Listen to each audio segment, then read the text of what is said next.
کتاب اس کتاب سے آپ نے یہ بھی ذہن میں رکھنا ہے کیونکہ اس کے کافی سارے تراجم ہوئے ہیں ٹھیک ہے، اور اردو زبان میں اس کے اندر کچھ ٹیکنیکل ورڈز بھی ہیں جو آپ کو تھوڑے سے لگے گا کہ یہ کیا ہے نا، یہ کیا آواز ہے، آفاقی کیا ہے، اور آئے گا مبتدی کی قسمت، بار بار آئے گا مبتدی کی قسمت مبتدی، تو یہ کیا ہوتا ہے. اس طرح کے بہت سارے کانسیپٹ ہیں. اسی طرح پھر جیسے آفاقی زبان، آفاقی زبان کیا ہے. اب اس طرح کے کچھ کانسیپٹس ہیں جن کو ہمیں سمجھنا پڑے گی تاکہ ہم لوگ اس کو سمجھیں. پھر اس سے، اس ایکٹیویٹی سے، اس بات سے یہ فائدہ ہوگا کہ آپ یہ دیکھیں گے کہ ترجمہ اصل کتاب انگلش میں بھی نہیں ہے، انگلش بھی ٹرانسلیشن ہے.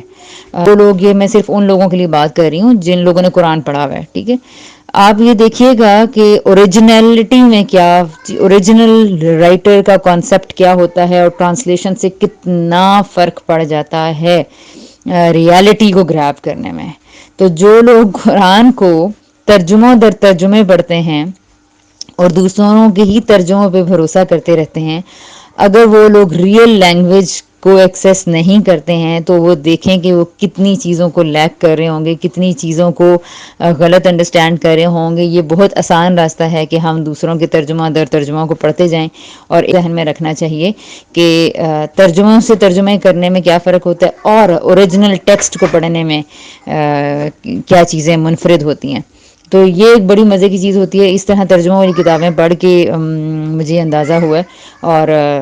اپنی جو کہ میری سسٹر بہت زیادہ لٹریچر پڑھتی ہیں تو ان سے ہوا کہ کہتی ہیں کہ، اور بھانجی جو کہ سارے انگلش لٹریچر پڑھتی ہے اور سسٹر جو ہیں وہ اردو لٹریچر پڑھتی ہیں، تو یہ کہا کہ انگلش لٹریچر میں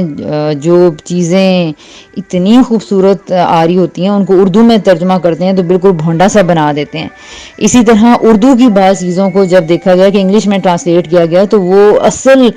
جو اس کا ایسنس تھا وہ تو بڑا کہیں غائب ہو گیا. وہ ٹیکسٹ کے قریب قریب رہنے والی بات، وہ جو مصنف دینا چاہتا تھا وہ تو کہیں آ ہی نہ سکی. تو اس بات سے، اس پہلو سے صرف میں یہ عیاں کرنا چاہ رہی ہوں قرآن پڑھے ہوئے لوگوں کے لیے کہ آپ قرآن کو جب تک اس کی لینگویج میں نہیں انڈرسٹینڈ کر پائیں گے، اس کو ڈائریکٹ آپ کو خود نہیں سمجھ کر پائیں گے. یہ ہر کسی کے لیے بات نہیں کر رہی، یہ صرف ان کے لیے جو ریسرچرز، جن کی ریسرچ ٹائپ کی جن کی نیچر ہوتی ہے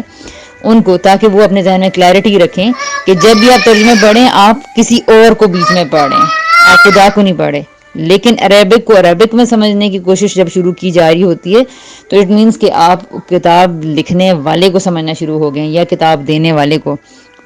جاننا شروع ہو گئے. ٹھیک ہے، تو یہ ایک چھوٹی سی چیز تھی جو کہ آپ نے آئندہ تمام تراجم کو پڑھتے ہوئے ذہن میں رکھنی ہے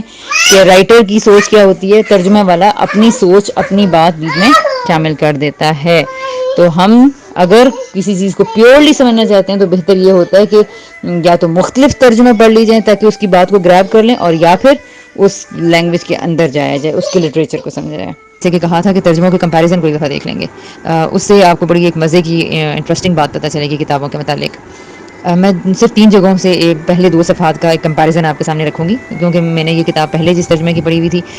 وہ شفیق ناز وغیرہ کا ترجمہ تھا، اور میری امیجنیشن اس کے لحاظ سے سیٹ ہو چکی تھی. آپ نے نوٹ کیا ہوگا کتابوں کے بارے میں کہ جیسے ہی آپ کتاب پڑھتے جاتے ہیں آپ کے ذہن میں وہ پکچرائزیشن ہونی شروع ہو جاتی ہے. اب آپ اس پکچرائزیشن کو، جو پہلی دفعہ آپ کے ذہن میں امیج بنتا ہے، اس کو مٹانا یا اس کو ڈسٹرب کرنا بڑا مشکل ہوتا ہے کسی نئی تحریر یا اس کے ذریعے، پکچرز کے ذریعے. اب دیکھیے کہ تو یہی میرے ساتھ ہوا جب میں نے اس کتاب کے لیے اس میں چند الفاظ اور چیزیں ایسی تھی، یہ چند جملے ایسے تھے کہ جو ڈسٹرب مجھے کرنے شروع ہو گئے کہ یہ تو میں نے پڑھی نہیں تھی. اب آپ یہ دیکھیے کہ کتاب کا ایک خاص اسلوب ہے اور وہ ہمیں ماضی کی یاد دلاتی ہے اور پرانے کلچر کے بارے میں بتا رہی ہے. گڈریا، اس کی لاٹھی، ٹوٹی پھوٹی عمارت اور کلیسا. تو یہ سارے جو الفاظ ہیں، یہ جو ووکیبلری ہے، اور پھر محل، اندلس کی فضائیں، صحرا، تو یہ سارا کچھ جو ہے ہمیں لے جاتا ہے کچھ سالوں پہلے کے کلچر کے اندر. اب جب ہماری امیجنیشن بنے گی تو وہاں پر آج کل جیسی دبئی اور اسلام آباد کی بڑے بڑے جو کیا ہیں بلڈنگز، مالز ہیں، ایسی کوئی ہمارے ذہن میں پکچر نہیں آئے گی. وہاں اگر ہم اندلس کے محلوں کا بھی ذکر کریں تو ہمارے ذہن میں کلاسیکل ایج کی ساری امیجنیشن آئے گی، ان کے محلات وغیرہ. تو اب یہ دیکھیں بڑا ضروری ہے کہ آپ اس ٹائم کو ڈٹرمن کر پائیں کہ جس ٹائم کے بارے میں مصنف آپ کو بتانا چاہ رہا ہے، اور وہ پکچرائزیشن بھی بالکل ٹھیک ٹھیک ہی ہو. تو لیکن ترجمے کیا کرتے ہیں، اس پکچرائزیشن کو بعض اوقات گڑبڑ کر دیتے ہیں، غلط کر دیتے ہیں. مثال کے طور پر اب میں نے جب یہ پڑھنا شروع کیا جی تو اس میں لکھا تھا کہ لڑکے نام سنٹیاگو تھا جب شام کے وقت اپنے مویشیوں کے ساتھ ویران چرچ میں پہنچا. اب ویران چرچ سے گڑبڑ ہوئی کچھ. دیکھیں چرچ آج کل کا ورڈ ہے نا, جیسے کہ آج کل ہم چرچ کے بارے میں بولتے ہیں, لیکن پہلے چرچ اور چرچ سے ہمارے ذہن میں آج کل کی چرچز آپ سوچیے. اور کلیسا جو ان سے ہے وہ آپ کو یہ جو نسیم حجازی کی کتابیں ہیں تو وہاں بھی آپ کو کلیسا جو ان سے لفظ ملیں گے, یعنی یہ ایک پرانا لفظ ہے جو کہ کرسچنس کی عبادت گاہ کے لیے بولا جاتا ہے. قرآن کے ترجمے میں بھی آپ اس لفظ کو دیکھیں گے تو کلیسا لکھا ہوا آئے گا, چرچ نہیں ہوتا. تو وہ کیا ہوتا ہے کہ آپ کی امیجنیشن ماڈرن ایج اور پرانی ایج میں یعنی کنفیوز ہو رہی ہے کہ یہ چرچ تو وہاں کوئی نہیں تھا. تو جیسے ہی میں نے دوسرا ترجمہ پڑھا تو میں نے وہاں دیکھا کہ جب وہ اپنا ریور لے کے خیر آباد کلیسا میں پہنچا, تو ڈیفینیٹلی یہ اچھا مجھے لگا نا. اچھا پھر اب یہ دیکھیے کہ اب میں نے آگے چلی تو اس میں لکھا ہوا ہے جی اس کی چھت بہت پہلے ہی گر چکی تھی اور جہاں مقدس اشیاء رکھی جاتی تھی اس گوشے میں ایک بہت بڑا انجیر کا درخت ہو گیا تھا. اب مقدس اشیاء سے کوئی میرے ذہن میں کوئی اسٹیل سونے کے برتن آنے شروع ہو گئے, میں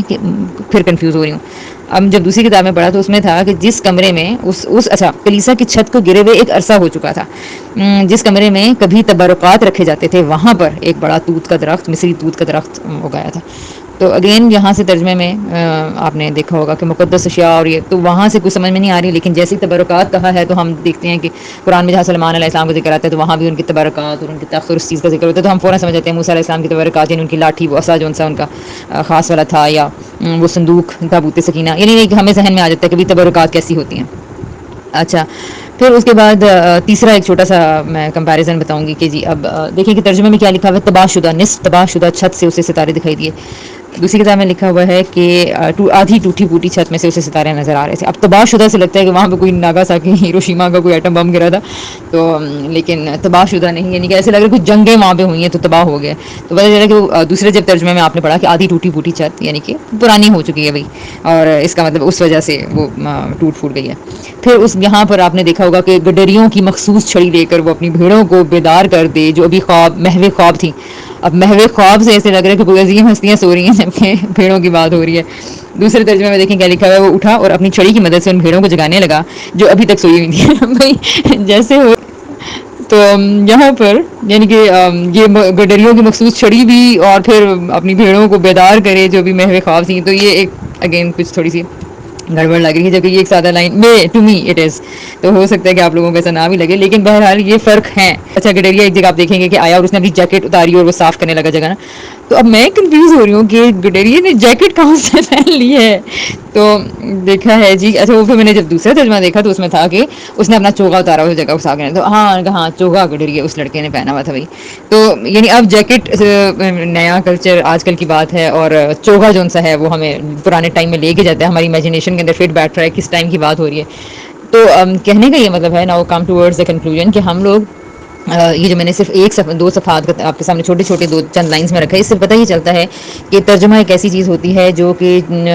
کسی بھی عبارت کو نیا رنگ اور نئے مفاہیم اور نئی پکچرائز امیجنیشن اس کو پہناتی ہے, نئی اس کی پکچرائز اس کو کسی اور رنگ میں کر دیتی ہے. ٹھیک ہے, یعنی کہ اوریجنل کیا ہے وہ چیز اور جو آپ ترجمے کے ذریعے پڑھے ہیں وہ اس میں فرق بہت زیادہ ہو جاتا ہے. تو آپ سب لوگ اس فرق کو ملحوظ رکھیے گا, اور اس سے ہمیں یہ پتہ چلے گا کہ ہم اوریجنل ٹیکسٹ کے جب تک قریب نہیں رہیں گے اور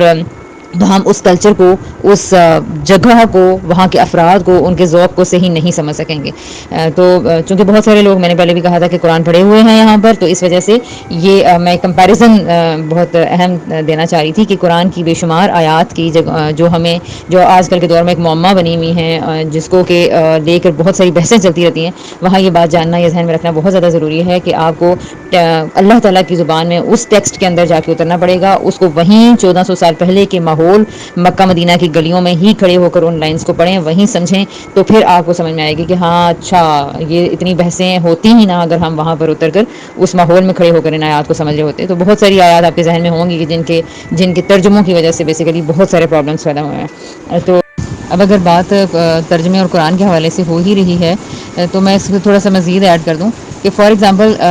دیکھیں جو میں نے آپ کے سامنے رکھا کہ اس نے اپنی جو بھی اس کا اپر تھا وہ اس نے اتار کے صاف کیا, تو ایک نے اس کو اس کی لٹرل میننگ میں ترجمہ کر دیا جیکٹ, اور ایک نے اس کا جو کلچر اور مزاج سمجھ کے اس کا ترجمہ کیا چوگا. اسی طرح مسٹیریس پاور انگلش کے گراب بک میں دیکھیں تو ایک ایگزیکٹلی اس کے لفظ کو کیا کر دے گا, ترجمہ کرے گا, اور ایک کیا کرے گا اس کتاب, اس مصنف اور اس ماحول اور اس مزاج کو سمجھ کے وہاں پر جملے ادھر ادھر بدل کے لکھے گا. وہ لفظ کے نیچے لفظ نہیں لکھے گا. وہ جبکہ جو عام ترجمے کرنے والے ہوتے ہیں وہ کیا کرتے ہیں ایگزیکٹلی لفظ کے نیچے لفظ لکھ دیتے ہیں. اگر اس کی اسٹک آف شیپرڈ آئی ہے تو وہ کیا کرے گا کہ وہ یہ نہیں مخصوص لاٹھی اس نے جیسے لکھا ہے تو یہ نہیں کہیں گے کہ گڈریوں کی جو لاٹھی ہوتی ہے, یوں وہ کیا کریں گے لفظ کے نیچے لفظ ڈالتے جائیں گے, جس سے کیا ہوتا ہے کہ لفظ کے نیچے لفظ ڈالنے سے یا لفظی ترجمہ کرنے سے ہم لوگ کبھی بھی وہ گریب ہی نہیں کر پاتے ہیں جو کہ ماحول اور جو نظم کی رعایت سے ترجمہ کرنا چاہیے. تو کیا ہوتا ہے کہ فار ایگزامپل لفظی ترجمہ تو پہلی اسٹیج کے لیے ضروری ہوتا ہے, لیکن دوسری اسٹیج کے لیے کہ جب آپ نے اس ماحول کو سمجھنا ہے, سچویشن کو سمجھنا ہے, ان لوگوں کو سمجھنا ہے, بات کرنے والے اور بات سننے والوں کے ماحول کو چیک کرنا ہے, تو وہاں آپ کو بہت سارے جملوں کی تالیف بدل کے یعنی بہت سارے سینٹینس میکنگ کو بالکل چینج ہو سکتا ہے کر کے لکھنا پڑ جائے. ٹھیک ہے, جیسے مثال کے طور پر اگر گڈ مارننگ کا کوئی ترجمہ کرے گا اور کسی نے لفظی ترجمہ کرنا ہے بغیر اس کو دیکھے تو وہ کہے گا اچھی صبح. لیکن اگر کسی نے اس کی ایسنس, اس کے مزاج, اس کی اسپرٹ کو سمجھا ہے تو وہ یہ کہے گا کہ آپ کے لیے ایک پیاری صبح کے لیے بہت سی دعا ہے. اور یعنی کہ وہ جس کو ہم عربی میں کہتے ہیں السلام علیکم, کہ آپ کے اوپر سلامتی نازل ہو. تو اب یہ کیا ہوتا ہے کہ ہم جب لفظی ترجمہ کرتے ہیں تو لفظ لفظ کا ترجمہ کر کے اس کی جو روح ہے اس کو مار دیتے ہیں, اس کو توڑ دیتے ہیں, ختم کر دیتے ہیں. تو وہ اتنی بے ذائقہ سی چیز لگنے لگ پڑتی ہے کہ وہی مثال کے طور پہ انگریڈینٹس الگ الگ پڑے ہوئے ہیں لیکن وہی سارے انگریڈینٹس ملا کے بریانی یا اسپیگیٹی بنا دیے تو اب اس پورے کا ٹیسٹ جو ہے وہ اور طرح سے بنے گا, اس کی شکل اور طرح سے بنے گی. تو یہ بعض اوقات ہوتا ہے کہ ایک جوس کو جب الگ کیا جا رہا ہے, الگ الگ پیش کیا جا رہا ہوتا ہے, وہ کس طرح کرتے ہیں پورے سارے اجزاء کو ملا کے ایک نیا سا جملہ بن جائے جس میں کہ اس کی روح اور رعایت کے لحاظ سے جس کو ہم کہتے ہیں جی ترجمہ بدل گئے ہیں فلاں ہے. تو وہ بیسیکلی کچھ بعض مفسرین یہ کر رہے ہوتے ہیں. جیسے مثال کے طور پہ مولانا امین حسن اصلاحی نے یا حمید الدین فراحی نے جو بھی ترجمے کیے ہوئے وہ پورے اس ماحول اور نظم کی رعایت سے کیے ہوئے ہیں کہ مخاطب کیا تھا, کون تھا, اور وہ کس سے بات کرنا چاہ رہے تھے. تو یہ فرق پڑ جاتا ہے ترجموں سے.